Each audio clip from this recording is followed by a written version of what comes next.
नमस्कार, मी शची मराठे. महाराष्ट्र कॉलिंग या आमच्या कार्यक्रमात तुम्हा सगळ्यांचं स्वागत. आणि आजचा आपला विषय आहे 10वी आणि 12वी सायन्सची तयारी. आणि या विषयावर आपल्याला मार्गदर्शन करणार आहेत महाजन कोचिंग क्लासेसचे प्राध्यापक राजेंद्र महाजन सर. नमस्कार. खूप खूप स्वागत आहे तुमचं कार्यक्रमामध्ये. आणि सरांची जर थोडक्यात ओळख करून द्यायची झाली तर गेले 20 वर्ष शैक्षणिक क्षेत्रात ते कार्यरत आहेत. तसंच पुण्याचं नामांकित SP कॉलेज आणि फर्ग्युसन कॉलेजमध्ये देखील त्यांचा प्राध्यापकीचा अनुभव आहे. तसंच महाजन सरांचं जर वैशिष्ट्य सांगायचं झालं तर त्यांच्या क्लासमध्ये साधारणतः 55 ते 60% मिळवणारे जे विद्यार्थी आहेत ते देखील त्यांच्या मार्गदर्शनानंतर पार 80 ते 85% मजल मारतात. त्यामुळे जर तुम्हाला आजच्या संदर्भात आजच्या या विषयासंदर्भात 10वीचे नुकतेच रिझल्ट लागले, त्यामुळे पुढे काय करायचं, सायन्सला ऍडमिशन घ्यायचे का, तर आम्हाला जरूर फोन करा. आणि त्यासाठी आमचे नंबर आहेत 022 668 4333 022 6684333. तुमच्या प्रश्नांची आम्ही वाट पाहतोय. सर, 10वीचे नुकतेच रिझल्ट लागलेले आहेत, गुणपत्रिका देखील पुढच्या आठवड्यात मिळणार आहेत. त्याच्यामुळे सायन्सला जे जाणारे विद्यार्थी आहे खरं त्यांची सुरुवात जी आहे ती आता सुरू झालेली आहे. पण तुमचा अनुभव पाहता खूप मोठा अनुभव आहे. काय सांगाल, खरंच 10वीचा रिझल्ट लागल्यानंतर खरं सायन्सला जायची तयारी केली पाहिजे का त्याच्या आधीच खरं प्लॅनिंग सुरू व्हायला हवं? तसं जर एक विचार केला तर 8वी 9वी पासूनच जर तयारी केली त्या विद्यार्थ्याने की मला सायन्सला जायचं आहे, आणि सायन्सला ज्यावेळेस तो विद्यार्थी जातोय तर त्याचा एक माइंडसेट किंवा त्याचा एक गोल सेट झालेला असतो की यस मला काहीतरी अचीव करायचं आहे. आणि जो सायन्सला येणारा विद्यार्थी मुळात तो 8वी 9वी पासूनच त्याचा पाया जर तयार झाला तर 11वी सायन्सला येताना त्याला हवा तसा त्रास होत नाही. ही एक जमेची बाजू आहे. पण अनावधानाने आपण जेव्हा 9वी 10वी सायन्समध्ये प्रगती विद्यार्थी करतो आणि तो 11वी सायन्सला येण्याची खूप मोठी स्वप्न या 10वीच्या परीक्षेतनं बघतो, बरोबर आहे. तर त्यावेळेस त्याला जर मार्क्स आले तर तो खूप आनंदी होतो. पण सगळ्यात अगोदर मी आज सांगेल की थोडे 10वीला मार्क्स कमी आले म्हणून 11वी सायन्सला प्रवेश घेऊ नये हा एक गोड गैरसमज आहे. कारण सायन्स हा विषय मुळात 10वी आणि 12वी याच्यामध्ये खूप तफावत आहे. तर त्याच्या दृष्टीने जर तो विद्यार्थी 11वी सायन्सला आला तरी सुद्धा अगदी तो सुरुवातीपासूनच अगदी डे फर्स्ट पासूनच जर तो अभ्यासाला लागलाच, नियोजनबद्ध पद्धतीने जर त्याने अभ्यास केला तर त्याचं जे यश आहे त्या यशाची जी पायरी आहे तर ती पुढे जाण्यास त्याला वेळ लागणार नाही. बरोबर. हे नियोजन कसं करायचं त्याबद्दल आपण बोलणारच आहोत. पण मला थोडं वेगळं विचारायचं की प्रत्येक जो कोर्स असतो त्याला काही वेगळे आपण म्हणू स्किल्स आवश्यक असतात. आर्ट्स असो, कॉमर्स असो, सायन्स असो. सायन्सला जर ऍडमिशन घ्यायची असेल 11वी 12वी खास करून, तर कशा प्रकारे विद्यार्थ्यांचा माइंडसेट असणं आवश्यक आहे? अगदी सरळ आहे की जर त्याला सायन्सला प्रवेश घेतलाय असं आपण आज गृहीत धरूया तर त्याने अगदी त्याचं एक प्लॅनर, स्टडी प्लॅनर किंवा रेग्युलर सवयीनुसार, जसं आपण म्हणतोय मनुष्य सवयीचा गुलाम आहे, तसं त्याने अभ्यासामध्ये एक सवय जोपर्यंत तो लावत नाही तोपर्यंत सायन्समध्ये त्याला सक्सेस मिळणार नाही. तर मुळात सायन्सला येणारा विद्यार्थी हा खूप वेगळा आहे असं नाही. पण जेव्हा तो सायन्सला प्रवेश घेतोय तर त्याचं एक तुम्ही म्हटल्याप्रमाणे की त्याला गोल सेट जोपर्यंत तो करत नाही तोपर्यंत तो सक्सेस नाही मिळवू शकत. बरोबर आहे. परंतु जसं तुम्ही म्हणालात की 8वी 9वी पासून जर नियोजन केलं तर त्याचा खूप फायदा होतो. कशा प्रकारे हे अभ्यासाचं नियोजन केलं पाहिजे? कारण 8वी 9वीचा देखील अभ्यास असतो आणि त्याच बरोबरीने आपल्याला भविष्यात जर सायन्सला जायचंय तर त्याचं देखील थोडं कुठेतरी अभ्यास करणं तेव्हाच आवश्यक असतं. कसं हे नियोजन करायचं? अगदी सरळ आहे मॅडम. जर आपण 9वी पासूनच अगदी डेली एक साधारणपणे मम्मी किंवा पप्पा आपल्याला पण सांगतात की रोज 4-5 गणित बेटा सोडव, त्याने जर डेली प्लॅनर केला आणि रोज ठरवून की मी रोज 3 गणित, ती बीजगणिताची असेल किंवा भूमितीची असेल, साधारणपणे 3 गणित जरी सोडवली तर पूर्ण एका महिन्यामध्ये साधारणतः 90 गणित होतील. मग जर विचार केला तर त्या बुक्समध्ये आहे तरी किती प्रॉब्लेम्स. बरोबर. म्हणजे साधारणपणे त्याचा 4 ते 5 महिन्यामध्येच अभ्यास संपू शकेल. म्हणजेच काय, डे टू डे प्रॅक्टिसने मला त्यातून एक वाक्य आठवतं की जर आपण कन्सिस्टन्सी ठेवली किंवा आपण त्याला कंटिन्युटी, सातत्य, तर एकाग्रता आणि आत्मविश्वास हा वाढीस लागतो. म्हणजे डिपेंड्स कन्सिस्टन्सी यावर आहे की कॉन्सन्ट्रेशन अँड कॉन्फिडन्स हा त्याचा बिल्ट होतो. आणि त्याच्यासाठी अगदी 9वी-10वी पासूनच त्याने सायन्स मॅथ्स घेऊन जर त्याने प्रामाणिकपणाने प्रयत्न केला तर त्याच्या आयुष्यामध्ये जेही ड्रीम्स, कारण ड्रीम्स हे एक्सरसाइजवर डिपेंड्स आहे. जोपर्यंत आपण असं म्हटलं जातं की विद्यार्थ्याने आज आपण शोले पिक्चर बघितलेला नसतो पण त्याचे डायलॉग आठवतात का, पुन्हा पुन्हा पुनरावृत्ती. म्हणजे त्याच्या माइंडला तो सारखा ज्यावेळेस बंबाड होईल किंवा तो जाईल तो टोन तर त्याला कळेल यस अचीव्ह दिस टार्गेट.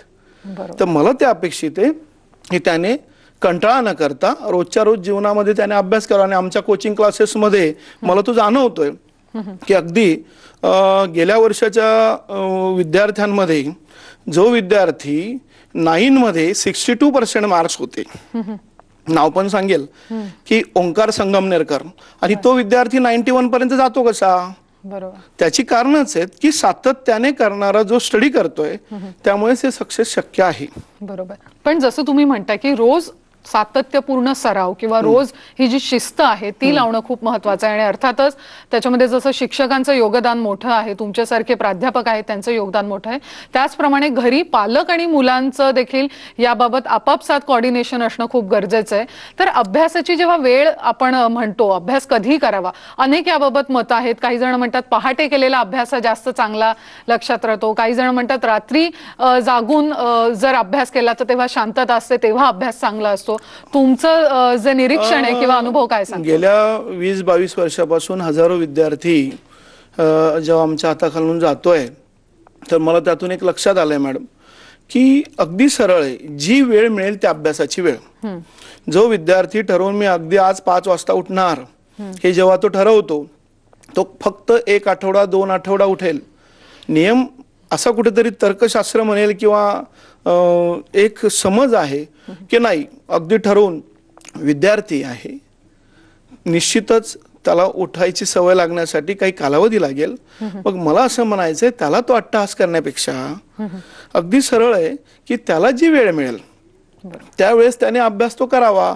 कारण आपण ठरवून कुठली आजपर्यंत त्या मला नाही वाटत की ती गोष्ट पूर्ण होते. अगदी सरळ आहे. म्हणून जी वेळ मिळेल ती अभ्यासाची वेळ समजायची. बरोबर. जिथे आपलं लक्ष एकाग्र होऊ शकतो अशी कुठलीही वेळ मला मी जर आज म्हटलं की रात्री मी 10ला आज गणिताचा पेपर सोडवणार किंवा मी 4 गणित सोडवणार आणि खूप थकलो आहे, शक्य नाही. कसं शक्य आहे? बरोबर. तर त्याच्यामुळे त्याला तो हा प्लॅन अगदी उत्कृष्ट असेल की, आणि माझं तरी वैयक्तिक मत आहे की विद्यार्थ्याने त्याच्या सोयीनुसार त्याच्या वेळेनुसार अभ्यास करावा.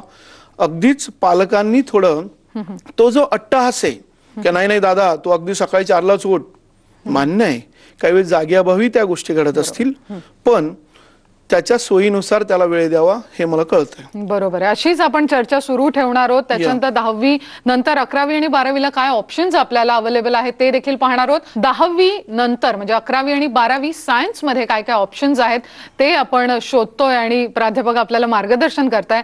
जसं आपण म्हटलंय की 10वीचे रिझल्ट लागलेले आहेत, मोठ्या संख्येनं आता कॉलेज ऍडमिशनची लगबग सुरू आहे. यंदापासून ऑनलाईन प्रक्रिया ही प्रथमच वर्ष आहे, त्याच्यामुळे त्याच्यात देखील काय नवीन गोष्टी आहेत त्या समोर येणार आहेत.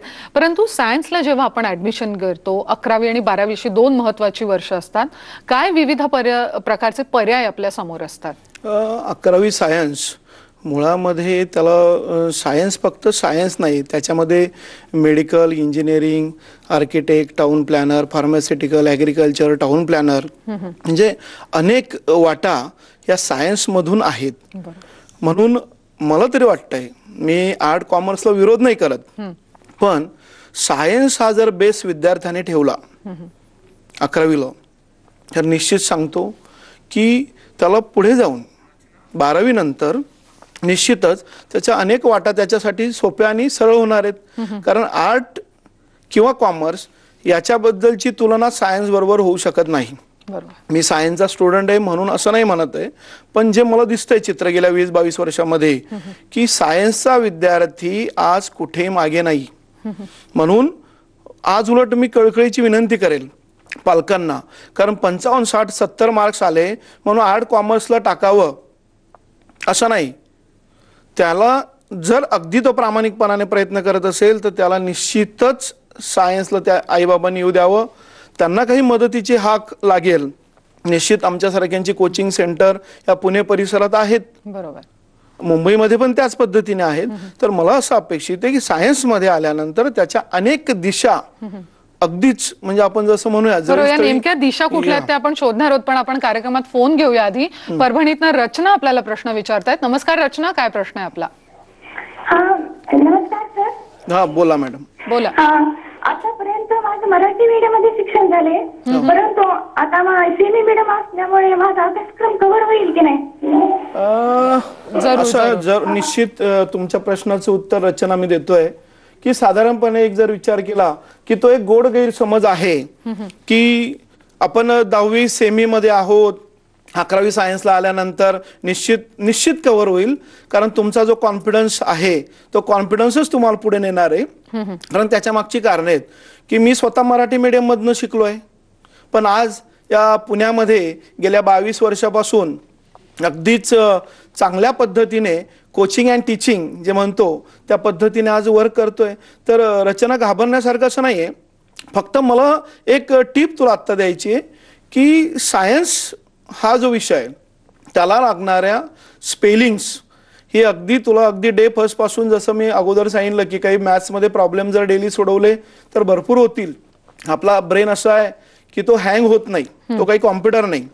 त्यामुळे अगदी रोज 5 जरी तू प्रॉब्लेम किंवा 5 स्पेलिंग जरी तयार केलीत तर निश्चित तुझ्याकडे इतका भरणा होईल की तू एक दिवस इंग्लिश मिडियमच्या स्टुडंट पेक्षाही तू पुढे जाणार आहे. बरोबर. थोडे कष्ट घेण्याची तयारी ठेवली तर नक्कीच हा जो फायदा आहे तो त्या विद्यार्थ्यांना दिसू शकतो पुढे. परंतु आपण जेव्हा 11वीला ऍडमिशन घेतो, सायन्स हा विषय असतो आणि त्यात देखील बरेच ऑप्शन्स असतात. तर नेमके सायन्सला जे विषय असतात ते कुठले आणि कशा पद्धतीने निवडायचे? सायन्स जर पाहिलं मॅडम तर PCM, PCB आणि PCMB असे 3 ग्रुप म्हणेल. त्यातले 2 ग्रुप आणि एक कॉमन ग्रुप. तर PCM घेतल्यानंतर विद्यार्थी इंजिनिअरिंग कडे येतो, म्हणजे त्याचा तो एक ग्रुप म्हणेल. PCB म्हणजे मेडिकल कडे तो विद्यार्थी येतो. पण मला असं म्हणायचंय की जर त्या विद्यार्थ्यामध्ये धमक असेल तर आजच्या काळाची गरज अशी मान्य आहे मला की PCB घेतल्यानंतर त्याचं फॅमिली बॅकग्राऊंड जर डॉक्टर असेल तो निश्चित डॉक्टर होईल. PCM घेतल्यानंतर जर इंजिनिअरिंग फॅमिलीतून कोणी असेल तर त्याला वाटतं मी पण ते करावं. पण PCMB घेतल्याचा एक फायदा होतो सर्वसामान्य विद्यार्थ्यांच्या दृष्टीने मी आज बोलतोय की ज्याची कॅपॅसिटी आहे की 10वीला तो 8 विषय करू शकतो. बरोबर. एक जर बाजू पाहिली तर.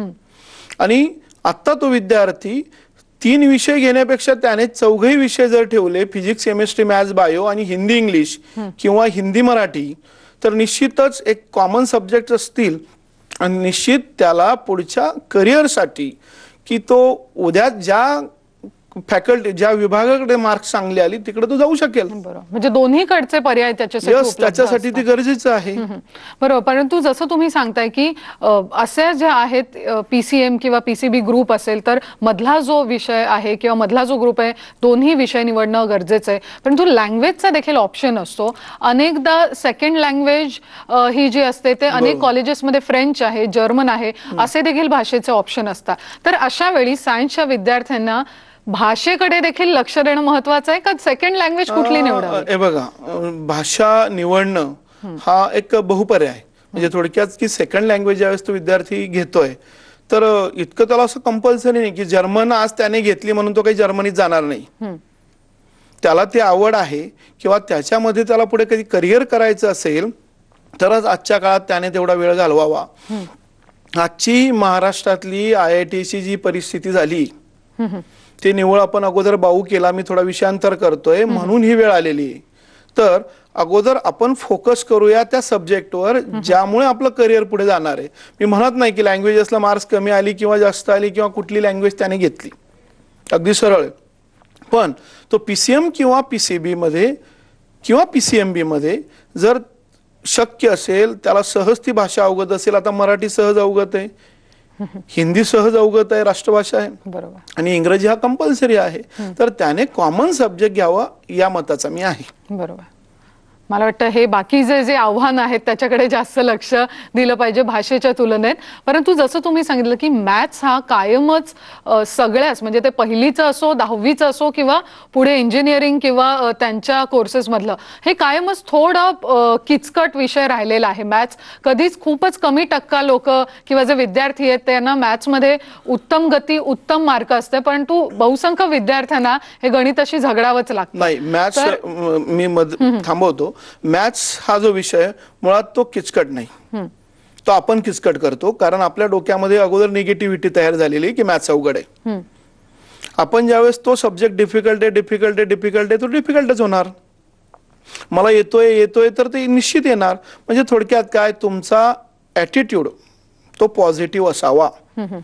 जर त्या विद्यार्थ्यांनी रोज 3 ते 4 5 फॉर्म्युले जर बनवलीत, मी म्हणत नाही की त्याने 3 ते 4 फॉर्म्युले जिथे तो अभ्यास करतो, पूर्वीपासून आपली आई सांगायची की बाबा तिथे ते फॉर्म्युले तू चिपकव जिथे अभ्यासाला बसतो, जिथे तुझं वेळापत्रक लावलंय, तर निश्चित सांगतो की आपण तो विद्यार्थी सक्सेस होऊ शकतो. कारण ते फॉर्म्युले त्याच्या एका महिन्यामध्ये साधारणतः 90 ते 100 फॉर्म्युले त्याच्या ब्रेन मध्ये स्टोअर होणार आहेत.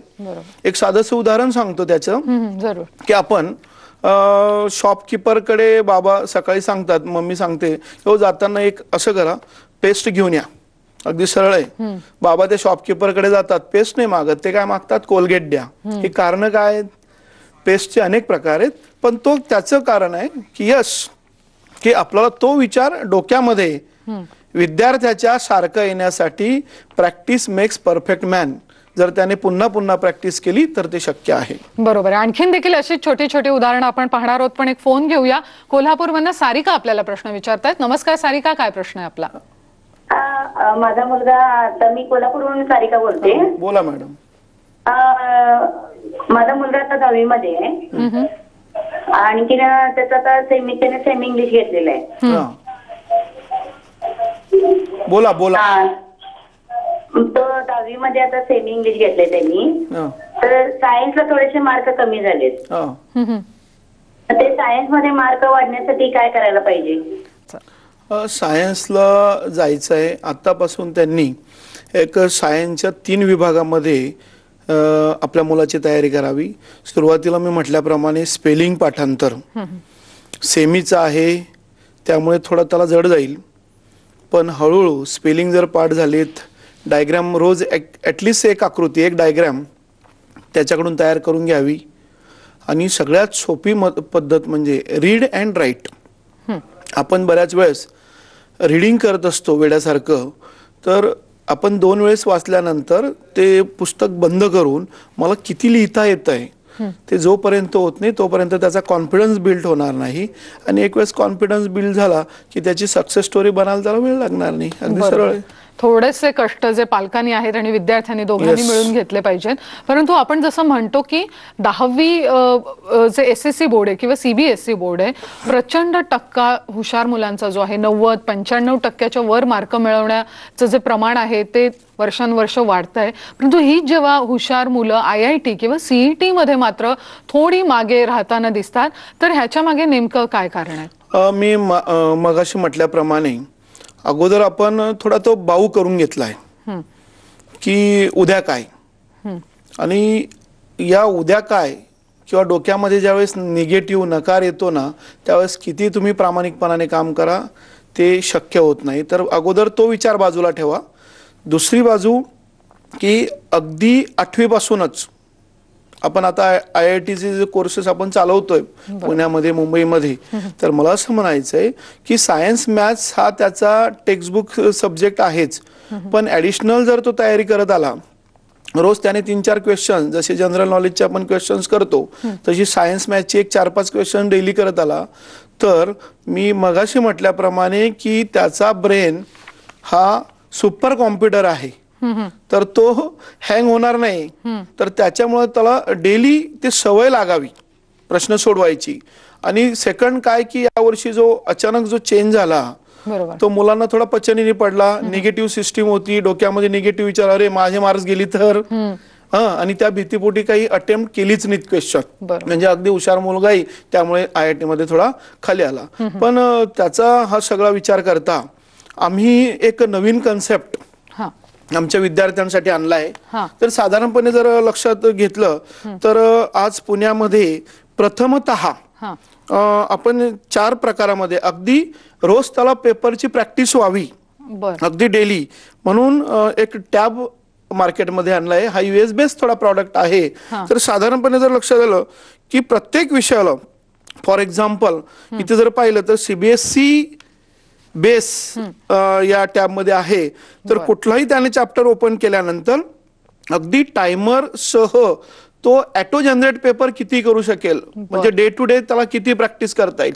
हां हां त्याला जर वाटलं की यस हे मला शक्य नाहीये तर तो याच्या व्यतिरिक्त या बाहेर येऊन त्याला किती मार्क्स येत आहेत काय तो एक भाग वेगळा पण त्याला टेक्स्टबुक सुद्धा आम्ही इथे अवेलेबल केलेलं आहे. बरं या टेक्स्टबुक मध्ये तो हवा त्या पद्धतीने जो पॉइंट्स त्याला डिफिकल्ट वाटतोय तो पॉइंट्सची तो प्रॅक्टिस करू शकेल. त्याला वाटलं की नकोय सर मला नोट्स मध्ये तर याच्यामध्ये आपण नोट्स सुद्धा त्याला देतोय. बरं ओके तर या नोट्स मध्ये तो जाऊन त्याचा कॉन्फिडन्स तो बिल्ड करू शकेल.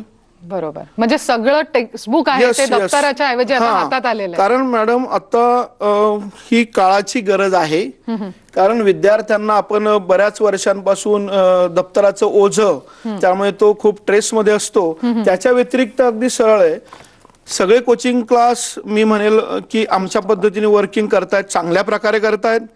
पण आमच्याकडे एक वैशिष्ट्य म्हणजे की या विद्यार्थ्याला टॉपिक वाईज इथे जर पाहिलं आपण तर अगदी टॉपिक वाईज 2-2 1-1 चॅप्टर्सवर विद्यार्थ्यांना आम्ही नोट्स देतोय. म्हणजे जेणेकरून त्याला त्या उद्देश एकच त्याच्या मागचं की त्याला ओझं वाटू नये आणि सगळ्यात महत्वाचं की त्याने तो सहज अभ्यास करावा कुठेही ते कॅरी करावं म्हणून हा टॅब किंवा हे मटेरियल या पद्धतीने आपला क्लास प्रोव्हाइड करतोय. बरोबर आणि सगळ्यात एक जमेची बाजू आमच्या कोचिंग सेंटरमध्ये आल्यानंतर आता जो प्रश्न आला त्याला रिलेटेडच एक उत्तर देता येईल मला की इम्पॉर्टंट असतं स्टुडंटला मोटिवेशन. बरोबर मी जर म्हटलं की तुझ्याकडनं होणार नाही तर मुळीच होणार नाही पण मी जर म्हटलं की यस तू हे करू शकतो तो करू शकतो म्हणजे आपण आई बाबा म्हणून गुरुजन म्हणून त्याच्या पाठीशी फक्त तू पुढे हो. आपण जसं म्हणतो की यस तू पुढे जायचं आयुष्यामध्ये तुला सक्सेस व्हायचंय हे पॉझिटिव्ह ब्लेसिंग्स त्याच्या सोबत असेल ना तर तो सक्सेस मिळवू शकतो. आणि हा जो सपोर्ट आहे तो तुमच्या क्लासेस तर्फे देण्याचा सगळ्याच विद्यार्थ्यांना प्रयत्न असतो. पुढचा एक फोन घेऊया. शीतल आपल्याशी बोलतायत. नमस्कार शीतल काय प्रश्न आहे आपला? नमस्कार सर. हा बोला. मला डेअरी सायन्स मध्ये करिअर करण्याची इच्छा आहे परंतु त्यासाठी मुलींसाठी पुढे कोणत्या संधी उपलब्ध आहे त्याविषयी मार्गदर्शन हवं होतं. डेअरी सायन्स मध्ये करिअर करत असताना आता नवीन ऍडव्हान्स टेक्नॉलॉजी खूप आल्या आहेत. तर मला असं म्हणायचंय की डेअरी सायन्स तुम्ही जर घेतलात विषय थोडा सायन्स रिलेटेडच आहे. त्याच्यामध्ये डिपेंड्स टू तुमच्या एरियामध्ये अगोदर कुठल्या स्वरूपाचं दूध संकलन केलं जातं म्हणजे लॉट ऑफ टाइप्स ऑफ म्हणजे जमा करण्याच्या पद्धती किंवा तो कोर्स केल्यानंतर आपल्याला त्याचे पुढे काय फायदे होतील. जर आपण स्वतःची एक स्मॉल स्केल इंडस्ट्रीज टाकत असाल तर निश्चित करा. अन्यथा मुलींसाठी भरपूर ऑप्शन्स ओपन झालेले आहेत. याच्या व्यतिरिक्त भरपूर कोर्सेस आहेत तर त्या दृष्टीने आपण निश्चित विचार करावा. आणखीन देखील जे सायन्सचे अधिक पैलू आहेत नवीन दिशा आहेत नवीन कोर्स आहेत त्या आपण पाहणारच. मार्क कमी आहेत 9वीला परंतु सायन्स करण्याची इच्छा आहे आणि अभ्यासाची तयारी देखील आहे अधिक कष्ट घेण्याची. तर अशा मुलांसाठी तुम्ही जसं टॅबचा एक मार्ग सांगितलात तुमची स्वतःची काही प्रकाशित पुस्तकं आहेत तुमच्या क्लासेस तर्फे नेमकं विद्यार्थ्यांना जेव्हा मार्गदर्शन केलं जातं. यंदा देखील 10वीचा रिझल्ट लागलेला आहे नवीन बॅच आलेली आहे. हे जे शैक्षणिक वर्ष आहे अकॅडमिक इयर आहे त्याच्यासाठी वेगळ्या काय योजना आहेत? आता जर गेल्या आठवड्यामध्ये पाहिलं की अनेक योजना आम्ही राबवतो कोचिंग क्लासेसमध्येही आणि सकाळ समूहातर्फे पण. तर कोचिंग क्लासचं जर म्हटलात तर आमचे डेली अगदी 3 ते 4 तास विद्यार्थ्यांना कोचिंग आम्ही देतो. त्याच्यामध्ये प्रत्येक संडेला ज्या टेस्ट होतात त्या संडे टेस्ट बरोबर आम्ही एक नवीन संकल्पना नवीन कन्सेप्ट आणला आहे की क्वेश्चन पेपरवर आम्ही मॉडेल आन्सर शीट सुद्धा तो प्रोव्हाइड करतो. अगदी तो म्हणजे विद्यार्थ्याला लगेच कळतं की यस मी कुठे कमी पडतोय किंवा कुठे गरज आहे चेंज करण्याची. दुसरं आता जर एक उद्देश पाहिला की या कोचिंग क्लासेसच्या याच्यामध्ये आज आमच्या जवळजवळ 5 शाखा पुण्यामध्ये आहेत. पिंपरीमध्ये मुख्य ऑफिस आहे, निगडी, काळेवाडी, इंद्रायणी नगर आणि कोथरूड. तर या ज्या ब्रँचेस आम्ही चालवतो तर यांच्या कार्यप्रणाली सगळी सेंट्रलाइज आहे. त्याच्यामुळे अगदीच कुठलाही विद्यार्थी असू देत तो माझ्या सरळ कॉन्टॅक्टमध्ये असतो. त्याला कुठेही जर कमतरता वाटली त्याच्या आईबाबांना तर सरळ मला कॉन्टॅक्ट करतात आणि आम्ही त्या विद्यार्थ्यांना चांगल्या पद्धतीने, मी मागाशी म्हटल्याप्रमाणे 60-65 मार्कांचा विद्यार्थी सुद्धा आमच्या कोचिंगमध्ये आल्यानंतर 90 ते 92 मार्क्स हा घेतो. अगदी मी उदाहरण देईल, 4 वर्षापूर्वी पुणे बोर्डामध्ये गौरी डेरंगे सारखी विद्यार्थी 10वी मध्ये म्हणजे अनपेक्षित आहे 100% मार्क्स तिने घेतले होते. तर हे एक कार्य करतो. आणि दुसरी एक जर बाजू पाहिली तर सकाळच्या माध्यमातून आता आपली जितकी पुण्यातली विक्रेते आहेत त्यांच्या मुलांसाठी मी खास कार्यशाळा चालू केली की प्रत्येक महिन्यामध्ये त्यांनी तो अभ्यास कसा करावा, त्या अभ्यासाचं नियोजन कसं असावं, त्या नियोजनाला धरून मग त्याचा आहार सुद्धा कसा असावा. तर याच्यासाठी आपण जे सकाळचे मुख्य कार्य आहेत पिसाळ सर आणि अब्दुलजी या दोघांच्या सहकार्याने आपण आपल्या पुण्यामध्ये ती कार्यशाळा सकाळ नगरच्या आपल्या कार्यालयामध्ये ती प्रत्येक महिन्यामध्ये घेतोय. याच्या व्यतिरिक्त अजून याच्या पुढे जर जाऊन तुम्ही म्हणाल तर नेक्स्ट फ्युचर प्लॅनिंग आमचं असं आहे की जर विद्यार्थ्यांचं आमच्याकडून काही त्यांना हवं असेल पूर्ण महाराष्ट्रातल्या विद्यार्थ्यांसाठी तर लवकरच आम्ही प्रत्येक जिल्ह्यामध्ये सुद्धा नियोजनबद्ध पद्धतीने आम्ही शाखा देऊ इच्छितो किंवा ओपन करू इच्छितोय. तर त्याच्यासाठी जर कुणाला त्या काही अपेक्षित असेल आमच्याकडनं की सर आम्ही तुमच्या कार्यामध्ये सहभाग घेऊया, कारण हे एक सोशल वर्क आहे. पैसा एक बाजू जर ठेवली, बाजूला जर ठेवला विचार, तर निश्चितच त्या विद्यार्थ्यांना सक्सेस मिळवण्यामध्ये आमच्यासारख्या अनेक कोचिंग क्लासेसचा खूप मोठा वाटा आहे. बरोबर आहे. परंतु जसं आपण 10वी 11वीला ऍडमिशन जेव्हा घेतो सायन्सला, तेव्हा अर्थात डोक्यामध्ये वेगवेगळे माइंडसेट घेऊन विद्यार्थी तुमच्याकडे दाखल होत असतात. काही जणांना मेडिकलला जायचं असतं, काही जणांना इंजिनिअरिंगला, काही जण म्हणतात जसे मार्क पडतील त्याच्यावर ठरवू, तर काही जण वेगळं डिप्लोमाला जाण्याचा देखील विचार करत असतात. तर इंजिनिअरिंग का डिप्लोमा, काय सांगाल? मला तर असं सरळ वाटतंय की जर त्याचा पाया तयार करायचा असेल, बेस बनवायचा असेल, विद्यार्थ्याने, मी डिप्लोमाच्या विरुद्ध नाही, पण 11वी 12वी सायन्स केल्यानंतर जर त्याला इंजिनिअरिंगला सरळ प्रवेश मिळत असेल तर ती एक जमेची बाजू आहे. पण परिस्थितीनुसार बऱ्याच वेळेस विद्यार्थ्यांना डिप्लोमाला जावं लागतं, कारण आईबाबांना अपेक्षित असतं की माझा मुलगाचा डिप्लोमा झालाय, कुठेतरी त्याचा उदरनिर्वाह सुरू होईल. कारण शेवटी परिस्थिती आपली कशी त्यावर आपण हे सगळे डिसिजन घेतो. बरोबर बरोबर. आणि सरळ आहे की 11वी 12वी सायन्सला तो विद्यार्थी आल्यानंतर त्याचा फिजिक्स, केमिस्ट्री किंवा मॅथ्स किंवा बायोलॉजी, तर हे विषय खूप छान पैकी तो तयार करतो. तो मग इंजिनिअरिंगला जाऊ देत किंवा मेडिकलला जाऊ दे, नाही तर फार्मास्युटिकल लाईनला जाऊ द्या. तर सगळ्यात मला असं वाटतंय की त्याने 11वी 12वी सायन्स करावं. बरोबर. परंतु जेव्हा आपण 10वीचा निकाल पाहतो, अर्थातच 10वीच्या निकालावरच सगळी पुढे जी ऍडमिशन असते किंवा कॉलेज लाईफ असतं ते त्याची दरवाजे असतात ते उघडे होतात विद्यार्थ्यांसाठी.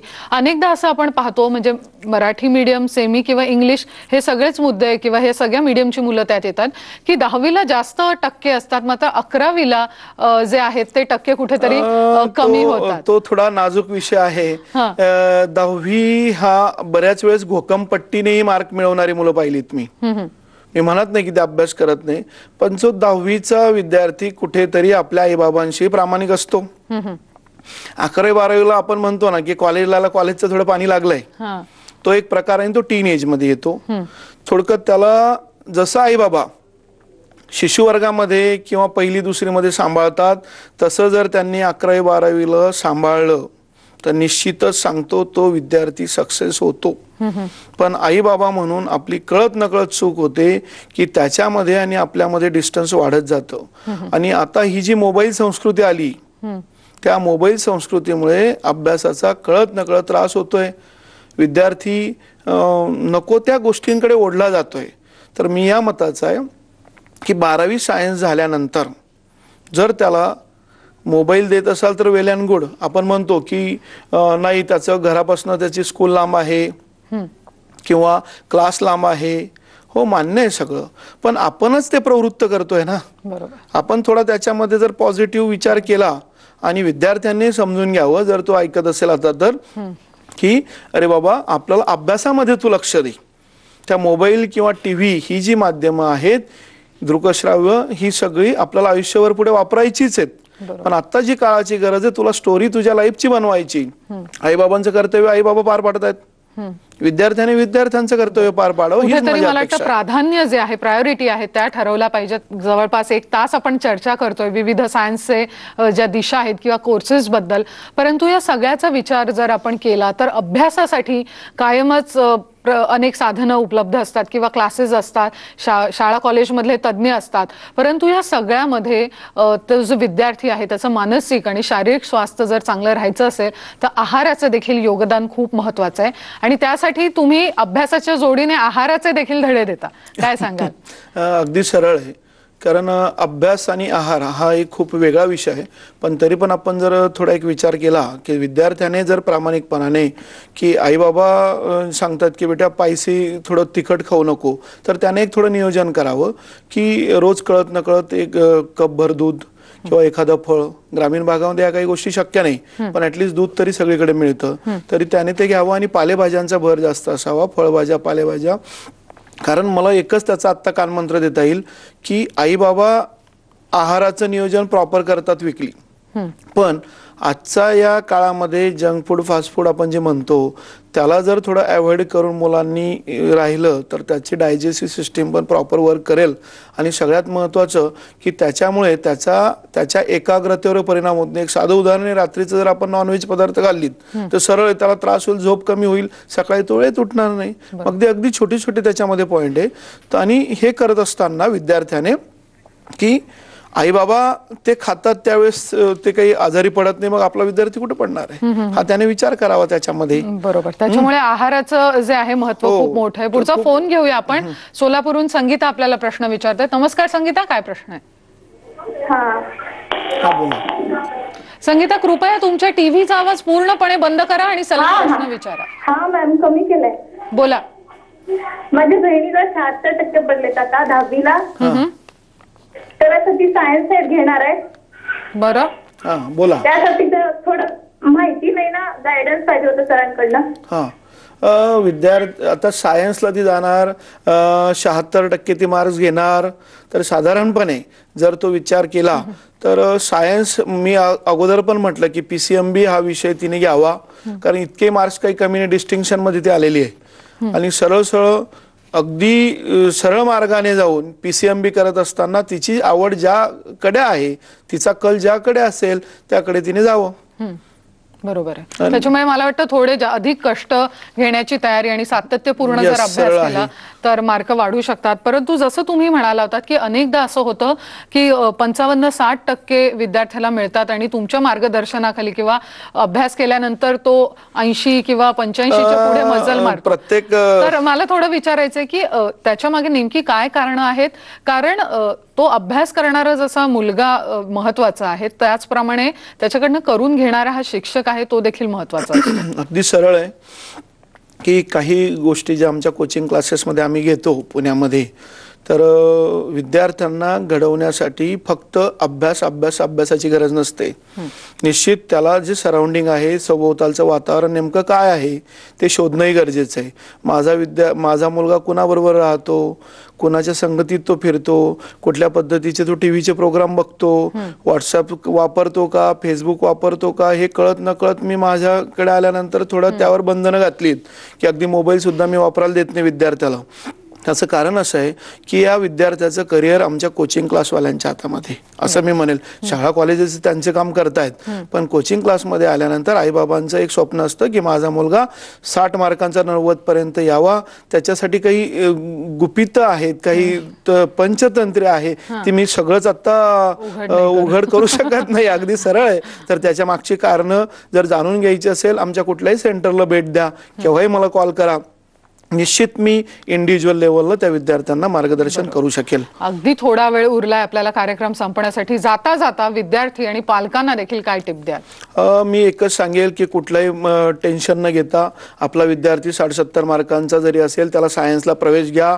जर तो तुमच्याकडे शक्य नसेल तो आमच्यासारख्या सहकार्याने, आमच्या शिक्षकांच्या सहकार्याने निश्चित तो विद्यार्थी आयुष्यामध्ये पुढे जाईल. आणि कुठेही त्या विद्यार्थ्याला किंवा त्या पालकाने भीती ही मनात न काढावं. पॉझिटिव्ह ॲटिट्यूड ठेवा. निश्चित तुमच्या ब्लेसिंगमुळे तो विद्यार्थी पुढे जाणार आहे. कुठे त्याला अडचण येत असेल शिक्षण घेताना, केव्हाही मला आमचे जे नंबर्स तुम्हाला दिसत आहेत त्या नंबर्सवर केव्हाही कॉल करा. आम्ही निश्चित तुमच्या सेवेसाठी हजर आहोत.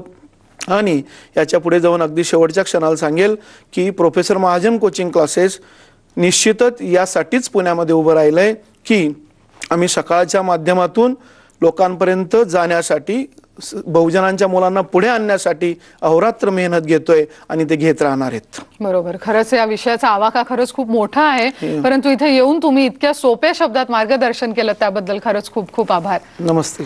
कार्यक्रमामध्ये आज वेळ झाली इथेच थांबण्याची, परंतु पुन्हा भेटणार आहोत नवीन विषयासह आणि नवीन पाहुण्यांसह. तोपर्यंत नमस्कार.